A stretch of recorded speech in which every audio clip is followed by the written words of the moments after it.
అన్ని దారులు అయోధ్య వైపే, అన్ని కళ్ళు అయోధ్య వైపే. అంతా రామమయం. శ్రీరాముని ప్రాణప్రతిష్ఠ మహోత్సవాన్ని కనులారా వీక్షించేందుకు అయోధ్యకు తరలుతున్నారు జనం. ప్రధానంగా అయోధ్యకు వెళ్లే విమానాలకు ఫుల్ డిమాండ్ పెరిగింది. జనవరి 22న చార్టెడ్ విమానాల ల్యాండింగ్ కు అయోధ్యలోని వాల్మీకి ఇంటర్నేషనల్ ఎయిర్పోర్ట్ సిద్ధమైంది.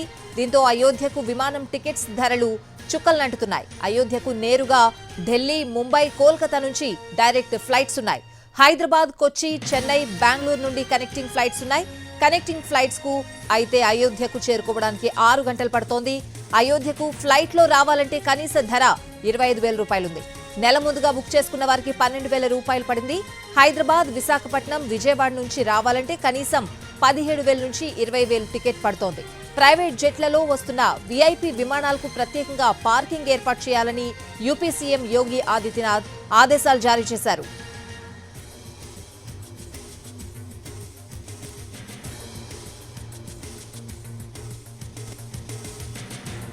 ఇక అయోధ్యకు వెళ్లే వారి సంఖ్య పెరుగుతోంది. ఫ్లైట్స్ కి కూడా డిమాండ్ పెరుగుతోంది. ఇదే అంశానికి సంబంధించిన పూర్తి అప్డేట్స్ అడిగి తెలుసుకుందాం. మా ప్రతినిధి దినకర్ లైవ్ లో ఉన్నారు.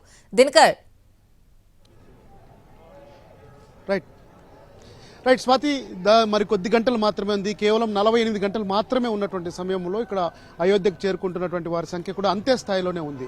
ఎన్నడూ లేని విధంగా అయోధ్యకి ఇంతకు ముందు రావాలంటే లక్నోకి వచ్చి లక్నో ద్వారా బై రోడ్ రావాల్సినటువంటి పరిస్థితి, మళ్ళీ ఢిల్లీ నుంచి కూడా బై రోడ్, అలాగే పాట్నా నుంచి కూడా బై రోడ్ రావాల్సినటువంటి పరిస్థితి. అయితే గత ఏడాది డిసెంబర్ 30వ తారీఖున ప్రధానమంత్రి స్వయంగా ఇక్కడ వాల్మీకి ఇంటర్నేషనల్ ఎయిర్పోర్ట్ ను ఓపెన్ చేయడంతో ఇక్కడ ఒక్కసారిగా ఫ్లైట్స్ అన్ని కూడా భారీగా వివిధ రాష్ట్రాల నుంచి కావచ్చు, తర్వాత ఢిల్లీ నుంచి కావచ్చు, ఉత్తరాది రాష్ట్రాల నుంచి కూడా, కాశ్మీర్ నుంచి కన్యాకుమారి వరకు కూడా అంతా గతంలో అయోధ్య కరసేవకులుగా ఉన్నటువంటి వాళ్ళందరికీ కూడా ఇది ఒక గొప్ప అనుభూతిలా కనిపిస్తూ అందరూ ఎయిర్పోర్ట్ దారి పట్టడంతో మొత్తం అంతా కూడా ఇక్కడికి అయోధ్యకి ఫ్లైట్ల సంఖ్య ఎక్కువ అవుతుంది. 22వ తారీఖున ప్రతిష్టాపన దిన మహోత్సవం ఉన్నటువంటి నేపథ్యంలో కూడా ఆ రోజు దాదాపు 100 చార్టెడ్ ఫ్లైట్స్ కూడా వస్తాయని చెప్పి కూడా యూపీ సీఎం ప్రకటించడం జరిగింది. సో ఓవరాల్ గా చూస్తే ఇక్కడ దాదాపు ఎయిర్ ఇండియా కావచ్చు, ఆ తర్వాత ఇండిగో ఫ్లైట్స్ కావచ్చు, జెట్ ఎయిర్వేస్ కూడా కావచ్చు, కొన్ని ఫ్లైట్స్ అన్ని కూడా ఇప్పటికే షెడ్యూల్ అయినటువంటి పరిస్థితి ఉంది. అయితే తెలుగు రాష్ట్రాల నుంచి రావాలంటే మాత్రం కనెక్టింగ్ ఫ్లైట్స్ మాత్రమే ఉన్నటువంటి పరిస్థితి. మనం ఇక్కడ అయోధ్యలో ఏ లొకేషన్ చూసుకున్నా కానీ జై శ్రీరామ్ నామంతో మోగుతున్నటువంటి పరిస్థితి ఉన్నటువంటి నేపథ్యంలో ఈ యొక్క పర్యాటకుల సంఖ్య ఎక్కువగా పెరుగుతుంది. అంతే స్థాయిలో రామ భక్తుల యొక్క తాకిడి కూడా ఎక్కువగా పెరుగుతున్నటువంటి పరిస్థితి అయోధ్యలో ఉంది. జై శ్రీరామ్ అనుకుంటూ ఇక్కడ చేరుతున్నటువంటి వాళ్ళు ప్రస్తుతం మనం ఎయిర్పోర్ట్ కి దగ్గరలో ఉన్నటువంటి లతా మంగేష్కర్ చౌక్ దగ్గర ఉన్నాం. ఇక్కడి నుంచే మొత్తం అంతా అయోధ్యలోకి ఎంటర్ అయ్యేటువంటి సిచ్యుయేషన్ ఉన్నటువంటి నేపథ్యంలో ప్రతి ఒక్కరూ కూడా ఇక్కడి నుంచి పోవాల్సినటువంటి పరిస్థితి ఉంది. దాదాపు మనకు హైదరాబాద్, అలాగే విశాఖపట్నం, విజయవాడ నుంచి రావాలంటే ఖచ్చితంగా కనెక్టింగ్ ఫ్లైట్స్ ఉంటాయి. 6 గంటల పాటు ప్రయాణం ఉంటుంది. అదే ఢిల్లీ, కోల్కతా, ముంబై నుంచి రావాలంటే సింగిల్ ఫ్లైట్ ఉన్నటువంటి పరిస్థితి. దాదాపు గంటన్నర సమయంలో అయోధ్య చేరుకోవచ్చు. అయోధ్యకు అలాగే రైల్వే స్టేషన్ ద్వారా కూడా, రైలు ద్వారా కొద్దిమంది వస్తున్నారు, కొద్దిమంది బస్సులో రావాలంటే చాలా దూరం ప్రయాణం చేయాల్సినటువంటి నేపథ్యంలో ఎయిర్పోర్ట్ కి తాకిడి ఉంది. అలాగే వివిఐపీల జెట్ ప్లేన్స్ అన్ని కూడా 100కు పైగా వస్తాయని ప్రభుత్వానికి ఇప్పటికే సమాచారం వచ్చింది. 150 దేశాల నుంచి విదేశీ ప్రతినిధులు వస్తున్నారు.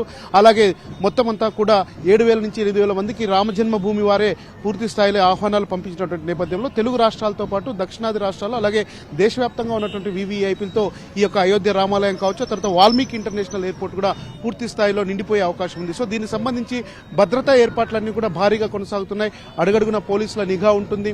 ప్రత్యేకమైనటువంటి చెక్ పోస్టులు కూడా వేసినటువంటి పరిస్థితి ఉంది. ఒకవేళ ఎవరైనా కానీ అక్కడ హైదరాబాద్ నుంచి కావచ్చు, తెలుగు రాష్ట్రాల నుంచి కావచ్చు ఇక్కడికి రావాలనుకుంటే లక్నోకి వచ్చి లక్నో ద్వారా బై 4 అవర్స్ రోడ్ జర్నీ ద్వారా కూడా వచ్చే అవకాశం ఉంటుంది.